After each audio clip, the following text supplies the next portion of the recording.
It's featured some of the hottest young talent in British boxing, and Gary Richardson was there.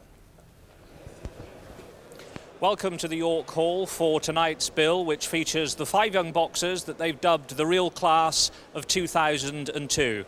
Now, they're all unbeaten in their professional careers, and when they made their debut on grandstand some 6 weeks ago, we witnessed an impressive night's action.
Green coming up for you now, the best of the action.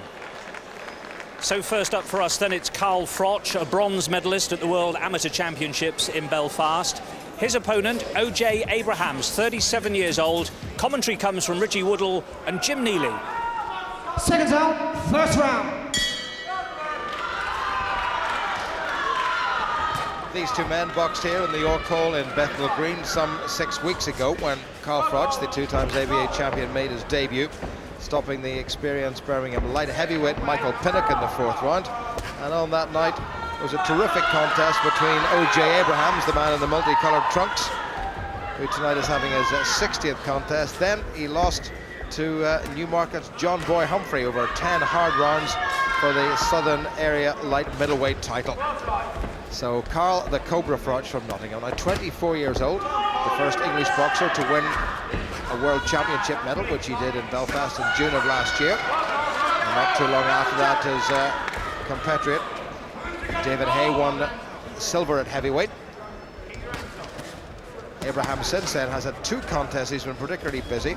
Lost in Liverpool to a good Hungarian, Mihalai Kotai. And then in Cardiff, he made a man from the Bahamas called Freeman Barr, who's the WBO #1 super middleweight contender. Looked very ordinary indeed. He lost to Barr on points over 8 rounds. So Ojay is a great competitor. And of course, he's got oodles of experience, but he's giving away a fair old bit in terms of height and reach to the younger man, Carl Froch.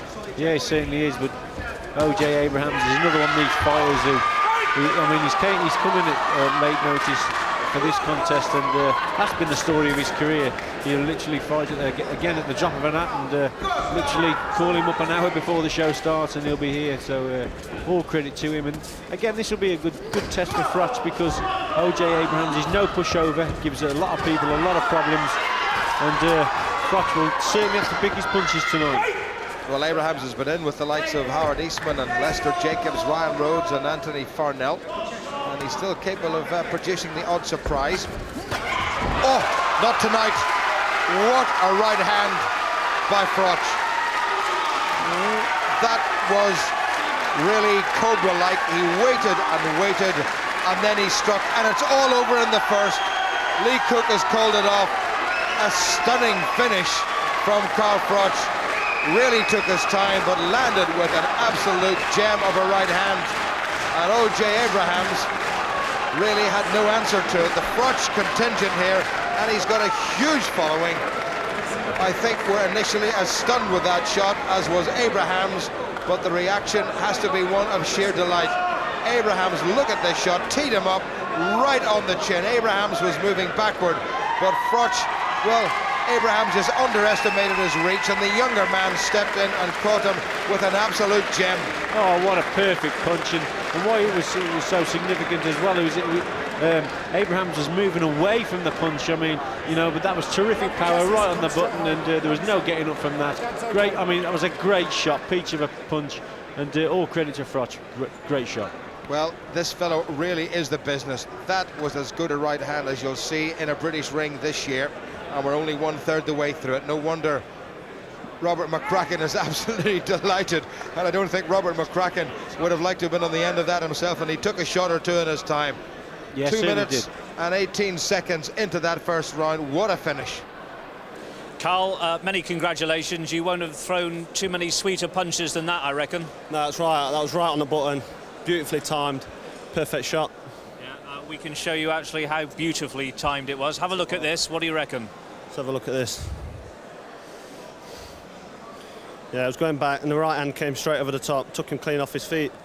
I mean, I knew the power was there anyway, but I didn't think it would have been over this early. But as you can see there, it's him right on the chin. If you hit anyone that hard on the button, then they're going to go and they're not going to get up, are they? Beautiful shot. So 2 wins out of 2 for you. Just tell me, how has life changed now that you're a pro boxer? Obviously, I'm taking the training and everything a lot more serious. Running and the sparring and the pad work and everything I've got with Robert McCracken, my trainer, it's all been stepped up a lot. But I mean, I'm part of this class of 2002, what Mick Hennessy's put together, and it's all just absolutely brilliant. It's like I've gone out of one team from the amateurs straight into another team, get on with all the lads, get on with Robert really well, and get on with Mick Hennessy really well. And the transition I've made, it doesn't really feel like a real big change. I've got my friends and people around me that I can work close with, and I'm just really enjoying it. It's brilliant. So far, so good. 2 out of 2. Well done. Yeah, thanks, Sue. Great.